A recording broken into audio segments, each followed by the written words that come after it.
사사기 7장 강해입니다. 기도원을 통한 이스라엘의 승리. 사사기 7장 2절 말씀 여러분과 제가 함께 합독하겠습니다. 여호와께서 기도원에게 이르시되 너를 따르는 백성이 너무 많은즉 내가 그들의 손에 미디안 사람을 넘겨주지 아니하리니 이는 이스라엘이 나를 거슬러 스스로 자랑하기를 내 손이 나를 구원하였다 할까 함이니라. 아멘. 사사기 7장 2절 말씀은 매우 중요한 말씀입니다. 32,000명이나 되는 이스라엘의 군사 가운데 급쟁이 22,000명을 돌려보내고 무릎 꿇어서 물을 먹었던 사람 돌려보내고 나니까 10,000명 가운데 300명이 남았습니다. 300명이 남기 전에 하나님께서 이스라엘 백성에게 말씀을 합니다. 내가 그들의 손에 미디안 사람을 넘겨두지 아니하겠다. 32,000명에게 미디안을 넘겨주지 아니하겠다. 이는 이스라엘이 나를 거슬러 스스로 자랑하기를 내 손이 나를 구원하였다 할까 함이니라. 죄가 무엇인지 아십니까? 우리는 창세기 2장 3장에서 죄는 불순종이다 그렇게 이야기합니다. 맞습니다. 근데 좀 더 구체적으로 창세기를 들어가 보면 하나님 없이 나 혼자의 힘으로 이 세상을 살아가려고 하는 것, 그것이 죄라는 사실을 알 수가 있습니다. 이 세상 사람들 모두가 다 하나님 없이 자기 혼자의 힘으로 이 세상을 살아가려고 합니다. 그런데 믿는 우리들의 죄가 뭐냐 하면 스스로를 자랑하기를 내 손이 나를 구원하였다 할까 함이니라. 스스로 자랑하는 것, 그것이 하나님 앞에 큰 죄이다 라고 말씀하고 있습니다. 사사기가 어느 시대 기록되었는지 잘 알고 있고 이스라엘 백성들의 죄의 순환 과정을 여러분이 명심하고 있습니다. 지금까지 여러분과 제가 온니엘, 에훗, 삼갈, 드보라, 바락 그리고 기드온에 대해서 6장까지 해서 생각했습니다. 그러니까 7장을 해석을 하려고 하면 6장의 내용이 탄탄하게 바탕이 되지 않아야 하면 7장을 해석할 수가 없습니다. 우리는 지금까지 기드온에 대해서 해석을 하면서 6장과 7장을 함께 해석하는 모습을 잘 보지 못하였습니다. 기드온이 32,000명을 300명으로 줄여서 그들에게 항아리를 들고 그 항아리 안에 횃불을 감추도록 하고 나팔을 불어서 이겼다. 그리고 여호와를 위하여 기드온을 위하여 그렇게 승리했다. 그 말씀을 많이 들었습니다. 7장의 내용이 맞지요. 그런데 7장을 잘 이해하기 위해서는 6장 내용을 잘 볼 수 있어야 됩니다. 기드온이라는 사람이 어떤 사람입니까? 기드온을 묘사하면 딱 두 가지로 묘사할 수 있습니다. 하나는 급쟁이였고 또 한 가지는 의심이 많은 사람이었습니다. 그래서 포도주 틀 안에 들어가서 밀을 타작해서 혼자 미디안 사람이 두려워서 그 밀을 먹었던 사람이 기드온이었습니다. 얼마나 급쟁이인지 모릅니다. 사사건건 기드온은 의심을 했습니다. 하나님이 표징을 보여주지 않으면 제 못합니다. 그런 사람이 기드온입니다. 이런 기드온의 모습과 참 비슷한 사람이 우리들이다라는 생각을 하지 않을 수가 없습니다. 참 두렵습니다. 친구 목사님과 사모님들, 목사 부부가 모이는 모임이 있었습니다. 근데 그 친구 목사님은 저보다 나이가 한 5살 정도 많은 사람입니다. 어느 날 개척교회를 하고 교회에서 아이들과 사모님과 목사님이 방에서 누워 있는데 집에 도둑이 들어왔대요. 누가 들어왔다고요? 도둑이 들어오면 여러분 갑자기 도둑이야 이렇게 할 수 있을 것 같아요. 말이 안 나옵니다. 행동이 잘 안 됩니다. 두려워서. 그래서 목사님이 사모님 보고 당신이 일어나서 도둑 좀 쫓아라고 그랬대요. 그 속으로 사모님이 그랬대요.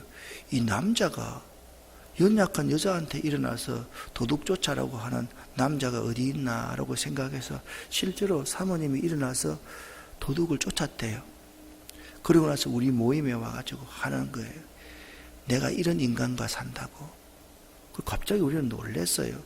어떤 인간과 사냐라고 물어보니까 아니 도둑놈이 왔는데 남자가 지가 숨으면서 당신이 나가서 쫓아라고. 허우대는 멀쩡하고 덩치는 어마어마하고 큰 사람이. 맞아요. 사람은요 도둑이 오면 남편도 겁나고 아내도 다 겁나게 되어 있는 게 사람이에요. 사람은 다 두려워할 수밖에 없어요. 어떤 사람도 있잖아요. 이거 될까? 이거 안 될 거 아니야. 내 상식적으로 안 되는데 의심이 들 수밖에 없는 것이 사람입니다. 그 기도원에게 하나님께서 나타나셔서 뭐라고 말씀하냐? 너 급장이, 너 의심쟁이 아니야. 너는 큰 용사야. 여호와께서 너와 함께 계시도다. 그렇게 기도원을 세웠습니다. 급쟁이를 하나님께서 큰 용사라고 인정을 해 주신 거죠. 그리고 그래도 기도원이 또 의심하니까 내가 반드시 너와 함께 하리라. 하나님이 약속해 주었습니다. 그리고 하나님이 기도원에게 뭐라고 말씀하고 있는가 하면 이 너의 힘으로 이스라엘을 구원하라. 따라합시다. 이 너의 힘으로.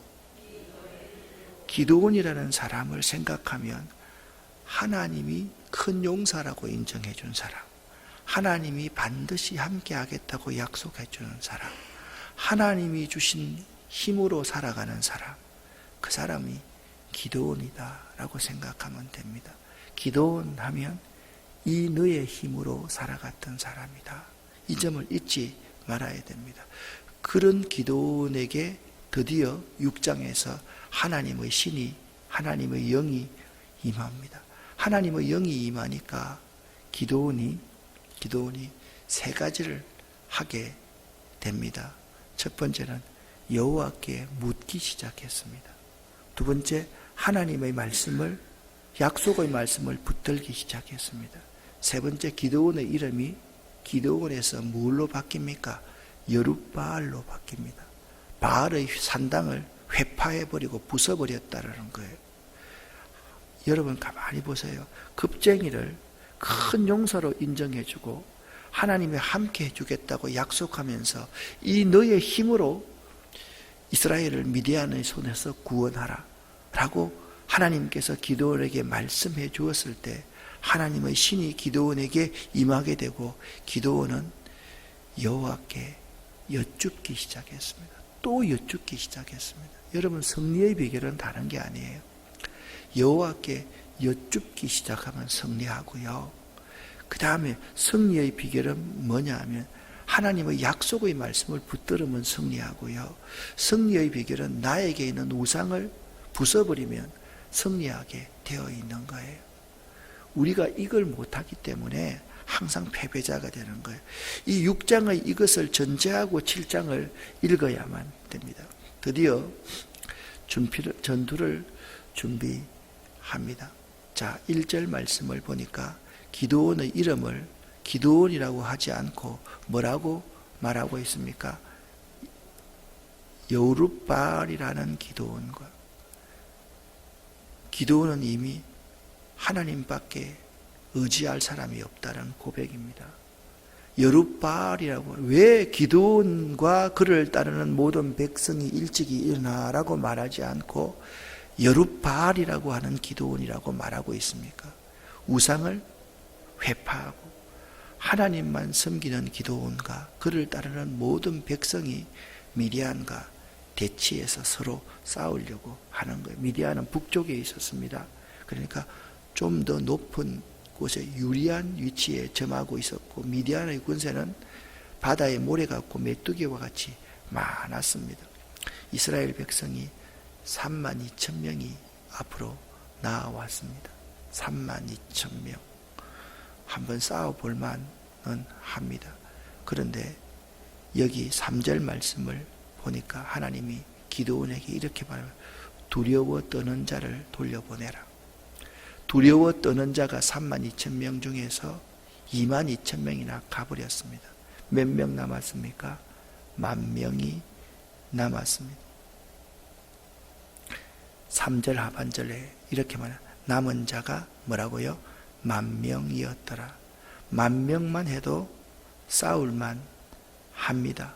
그런데 그들에게 물가로 가서 물을 먹이라고 하는 거예요. 그 물을 먹을 때 무릎을 꿇는 자가 있고 물을 이렇게 떠서 입으로 먹는 사람이 있었습니다. 무릎을 꿇는 자는 어떤 사람인가 하면 내 의식주 문제가 나 앞에 다가오면 언제든지 사단에게, 원수에게 무릎을 꿇을 수 있는, 배반할 수 있는 가능성이 있는 사람입니다. 그 무릎을 꿇는 사람은 다 돌려보냈습니다.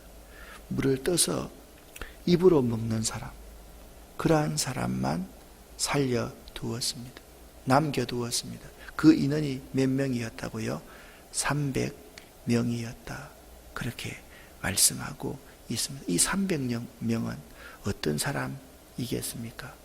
겁쟁이가 아닌 사람, 배신하지 않는 사람이었습니다. 하나님께서 나와 함께하는 다른 사실을 확신하는 사람입니다. 이 300명은 이 너의 힘으로 이스라엘을 구원할 사람이었습니다. 이 300명의 용사가 매우 중요합니다. 32,000명이냐 10,000명이냐 300명이냐가 중요한 게 아닙니다. 이 너의 힘으로 나아가는 자가 매우 중요한 거죠. 하나님이 32,000명을 300명으로 줄이신 이유가 어디 있습니까? 오늘 읽었던 7장 2절 말씀이 있습니다. 자, 2절 하반절에 이렇게 말합니다. 이는 이스라엘이 나를 거슬러 스스로 자랑하기를 내 손이 나를 구원하였다 할까 함이니라. 여러분, 혹시나 여러분이 현재 실패의 자리에 있는 분들은 되돌아보십시오. 내 손이 나를 구원하였다라고 할 때 여러분은 실패자가 된다는 사실을 알아야 됩니다. 하나님의 도움은 그냥 액세서리처럼 있고 실제로는 내 손이 나를 이렇게 만들었다라고 생각할까 하나님이 매우 두려워하고 있다라는 사실을 알아야만 됩니다. 두려워하는 기드온에게 하나님께서 격려를 해 주십니다. 여러분, 두려움 없이 큰 용사가 되었다고 해서 이 너의 힘으로 나아간다고 해서 두려움이 없어지는 것은 결코 아닙니다. 하나님께서 그 밤에 기드온에게 말씀해 주십니다. 내가 그것을 내 손에 넘겨주리라 그렇게 말씀을 하고 있습니다. 그러면서 너는 그 진영으로 한번 내려가 보아라. 10절 말씀을 보니까 이렇게 말합니다. 그 진영으로 내려가서 그들이 하는 말을 들어라. 그러면 그 후에 확신이 생겨서 강하게 나아갈 수가 있을 것이다 라고 말씀하고 있습니다. 13절 말씀을 여러분과 제가 함께 읽어보겠습니다. 기드온이 그곳에 이른적 어떤 사람이 그의 친구에게 꿈을 말하여 이르기를 보라, 내가 한 꿈을 꾸었는데 꿈에 보리떡 한 덩어리가 미디안 진영으로 굴러 들어와 한 장막에 이르러 그것을 쳐서 무너뜨려 위쪽으로 엎으니 그 장막이 쓰러지더라. 그 친구가 이제 14절에 해석을 합니다. 제가 읽어보겠습니다. 그의 친구가 대답하여 이르되 이는 다른 것이 아니라 이스라엘 사람 요아스의 아들 기드온의 칼이라. 하나님이 미디안과 그 모든 진영을 그의 손에 넘겨주셨느니라 하더라.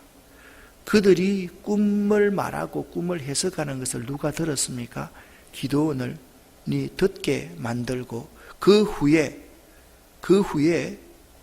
기드온이 확신을 갖게 되었다라는 거예요.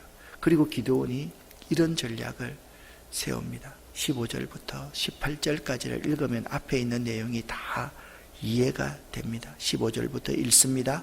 기드온이 그 꿈과 해몽하는 말을 듣고 경배하며 이스라엘 진영으로 돌아와 이르되 일어나라, 여호와께서 미디안과 그 모든 진영을 너희 손에 넘겨주셨느니라 하고 300명을 세 대로 나누어 각 손에 나팔과 빈 항아리를 들리고 항아리 안에는 횃불을 감추게 하고 그들에게 이르되 너희는 나만 보고 내가 하는 대로 하되 내가 그 진영 근처에 이르러서 내가 하는 대로 너희도 그리하여 나와 나를 따르는 자가 다 나팔을 불거든 너희도 모든 진영 주위에서 나팔을 불며 이르기를 여호와를 위하라 기드온을 위하라 하라 하니라. 아멘. 기드온이 있잖아요. 하나님이 미디안 진영으로 불화와 함께 내려가라 그러니까 내려가서 그 군사가 꾼 꿈과 그 군사 친구가 해몽하는 그 해몽의 소리를 어떻게 했다? 듣고 나니까 뭐가 생겼어요? 확신이 생긴 거예요. 확신이 생긴 거예요. 그래서 그 백성들에게 일어나라. 일어나라. 주저앉지 말라. 일어나라. 미디안은 바다의 모래알같이 많을지라도 우리 300명의 군대가 이길 수 있다. 이 너의 힘으로 이스라엘을 구원하는 말이 다시 그 속에서 용수숨치게 만들었다는 거예요. 300명을요 세 대로 나누어서 각 손에 나팔 들고 빈 항아리 들고 횃불을 들고 나갔습니다. 여러분 묻습니다. 이게 지금 전쟁 도구입니까? 아니지 않습니까? 제가 부목사 할 때 있잖아요. 담임 목사님이 하루는 이런 설교를 합니다. 여기 이 앞에 7층짜리 빌딩을 사야 되겠는데 권사님들 보고 새벽기도 마치고 나서 거기다가 손을 얹고 기도하고 하루에 한 바퀴씩 돌아라는 거예요. 제가 저 뒤에 앉아 있었습니다. 아니 목사님이 지금 미신 증거하는 건가? 그게 어디 성경적이야? 이건 믿음이 아니잖아. 아니 권사님들이 저기 손을 얹고 기도하고 하루에 한 바퀴 돈다 해서 저 빌딩이 우리 교회 깨야 된다고? 아니 이런 건 안 가르쳐야지 이런 생각하고 있었습니다. 근데 정확하게 1년 안에 그 빌딩을 교회가 사게 되더라고요. 제가 깜짝 놀랐습니다. 신앙이라는 것은 그런 것 같아요. 하루에 한 바퀴 여리고성을 돈다고 해서 여리고성이 무너지겠습니까? 여러분 생각해 보세요. 나팔과 빈 항아리와 횃불 들고 나아간다고 해서 무너지겠습니까? 이기겠습니까? 신학은요 우리의 상식으로 믿는 게 아니에요. 믿음이라는 것은요 하나님이 하시도록 맡기는 거예요. 하나님이 앞서도록 하는 거예요. 그리고 나서 기드온이 뭐라고 말하는 줄 압니까? 너희는 나만 보고 내가 하는 대로 하라는 거예요. 여러분 얼마나 확신이 있는 말입니까? 그러면 여러분 보십시오. 내가 여러분에게 여러분은 나만 보고 내가 하는 대로 하십시오. 그 말하면 여러분 기분 좋겠어요? 저 목사가 무슨 독재하려고 그러냐? 나만 보고 내가 하는 대로 하라. 이 말씀이 무슨 말씀입니까? 기드온은 지금 겁쟁이였다가 큰 용사로 하나님이 인정해 주었습니다. 기드온은 자기 힘으로 이 전쟁을 수행하는 사람이 아니라 하나님이 주시는 힘으로 이 전쟁을 수행하겠다고 나서서 꿈을 해몽하는 소리를 듣고 확신을 갖고 있는 사람입니다. 하나님이 하실 것이라는 확신을 가지고 있습니다. 그래서 너희는 나만 보고 내가 하라는 대로 하라. 그 말씀을 할 수 있었던 거예요. 주의 종이 있잖아요. 이 사실에 대해서 확신을 가지고 좋은 일을 보고 났으면 여러분은 나만 보고 내가 하는 대로 하십시오. 그러면 그 문제가 해결됩니다, 여러분. 그리고 기드온이 이스라엘 백성에게 뭐라고 말하면 여호와를 위하라, 기드온을 위하라. 이건 자기 자신을 우상처럼 우상 숭배하도록 만드는 행위가 아닙니다. 중요한 게 뭡니까? 여호와를 위하는 것이 하나님이 이 전쟁을 하실 거라고 믿는 믿음과 똑같다라는 거예요.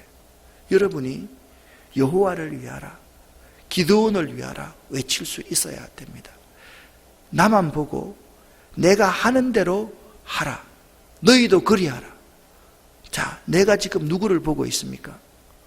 하나님을 보고 있습니다. 내가 어떻게 하고 있습니까? 하나님이 하라는 대로 하고 있습니다. 지금 기도는 그 말하고 있는 겁니다. 너희도 그리하라. 너희도 어떻게 하라는 겁니까? 여러분들도 하나님만 바라보고 하나님이 시키는 대로 하라. 그렇게 분명하게 요구하고 있는 것입니다. 이것이 여호와를 위하라, 기드온을 위하라라는 하나님의 메시지라는 사실을 알아야 됩니다. 여러분이 인생을 살아갈 때 두려움이 있을 거예요. 의심도 생길 거예요. 그때 하나님의 음성을 잘 들어보십시오. 두렵냐? 의심이 가냐? 너 큰 용사다. 너 할 수 있어. 내가 반드시 너와 함께 할게. 하나님이 확신을 주시고 이 너의 힘으로 이 일을 행하라 라고 할 때, 여러분, 하나님, 제 힘으로 하지 않겠습니다. 하나님 주신 힘으로 하겠습니다. 그리고 나서 또 의심이 또 생깁니다. 잘 될 것 같다가 왜 이렇게 꼬이는지 모르겠어 라고 의심이 또 생깁니다. 그럴 때 우리가 어떻게 해야만 합니까? 하나님이 주시는 사인을 볼 수 있어야 돼요. 하나님이 미디안 진영으로 내려가라 그러면, 여러분, 아니 사사가 미디안 진영으로 내려가서 붙들리면 어떻게 한단 말입니까? 그러나 하나님 말씀에 순종하는 거예요. 하나님이 하라 하면 하는 거예요. 가보니까 꿈을 이야기하는 사람의 소리를 듣게 된 거예요. 확신이 생겼습니다. 그때 기드온이 이스라엘 백성에게 뭐라고 합니까? 따라합시다. 일어나라. 일어나라. 확신이 있기 때문에 일어나라. 이건 이기는 전쟁이다라는 확신이 생겼던 거예요. 그래서 하나님의 방법으로 이겼던 거예요. 나팔 불고 횃불을 항아리에 감추고 일정한 시간이 되면 그 항아리를 깨뜨려서 횃불을 들면서 여호와를 위하라, 기드온을 위하라 외치라는 거예요. 자, 지금 이 전쟁이 300명이 하는 겁니까? 이 너의 힘으로 전쟁하는 겁니까? 여러분이 이 세상을 살아갈 때 내 힘으로 하는 겁니까? 아니면 하나님 주시는 힘으로 하는 겁니까? 하나님이 정말 여러분과 저를 염려하고 계시는 그겁니다. 내 손으로 이루었다 할까? 하나님이 매우 염려하고 계신다는 사실을 알아야 됩니다. 여러분, 손톱 밑에 때만큼도 내 힘으로 했어 라고 고백하지 않기를 예수 이름으로 간곡하게 부탁을 드립니다. 이 전쟁 승리했을까요? 실패했을까요? 승리했습니다. 이스라엘이 승리했습니다. 누구 방법으로 승리했습니까? 하나님의 방법으로 승리했습니다. 어떻게 해서 승리했습니까? 이런 겁쟁이와 의심쟁이가 승리할 수 있었겠습니까? 아닙니다. 겁쟁이와 의심쟁이를 하나님이 큰 용사로 인정해 주실 때 승리할 수 있다는 사실을 알아야만 됩니다. 큰 용사는 어떤 사람입니까? 큰 용사는 이 너의 힘으로 전쟁에 나아가는 사람이 큰 용사입니다. 큰 용사는 어떤 사람입니까? 하나님의 영이 임하는 사람이 큰 용사예요. 우리가 큰 용사가 되고 나면 어떤 사람이 됩니까? 하나님께 여쭙는 사람이 됩니다. 하나님의 약속을 붙드는 사람이 됩니다. 우상을 회파하는 여러분 이름이 여룻바알이 되어야 돼요. 그래서 여러분을 부를 때 여룻바알이라고 하는 전규택이, 여룻바알이라고 하는 전규택 목사가, 여러분의 이름이 여룻바알이 되어야 된다고요. 이 세상의 우상을 깨뜨려 버려야 돼요. 그 우상이 자녀이면 자녀를 깨뜨리시고, 그 우상이 돈이면 돈을 깨뜨리시고, 그 우상이 여러분의 직책이면 그걸 깨뜨려야 됩니다. 깨뜨리지 않으면 전쟁에 나아갈 수가 없습니다. 기도원의 이름 앞에 어떤 단어가 붙어 있다고요? 여룻바알이라고 하는 기도원이. 자, 그러면 여러분 이름을 한번 붙여봅시다. 뒤에 직분은 붙이지 마세요. 여룻바알이라고 하는 전규택이. 시작. 여룻바알이라고 하는 전규택이. 여러분, 오늘 여러분의 이름이 여룻바알이라고 하는 여러분이 될 수 있기를 예수 이름으로 간절히 축원합니다. 이 너의 힘으로 오늘도 승리하십시다. 기도하겠습니다. 살아계신 아버지 하나님, 이 너의 힘으로 나아가라. 하나님께서 사사기 6장과 7장을 통해서 우리에게 말씀하신 메시지, 우리 속에 명심할 수 있도록 도와주시옵소서. 오늘도 이 너의 힘으로 승리하는 저희가 되기를 원합니다. 하나님, 이 시간 하나님의 성령을 이 자리에 부어 주시옵소서. 성령을 부어 주시옵소서. 그래서 기도하게 하시고 하나님 약속을 붙들 수 있게 하시고, 그래서 우상을 해파하는 우리의 이름이 여룻바알이라고 하는 전규택이 될 수 있도록 도와주시옵소서. 예수 그리스도 이름으로 축복하옵고 간절히 기도 올립니다. 아멘. 주여 믿습니다.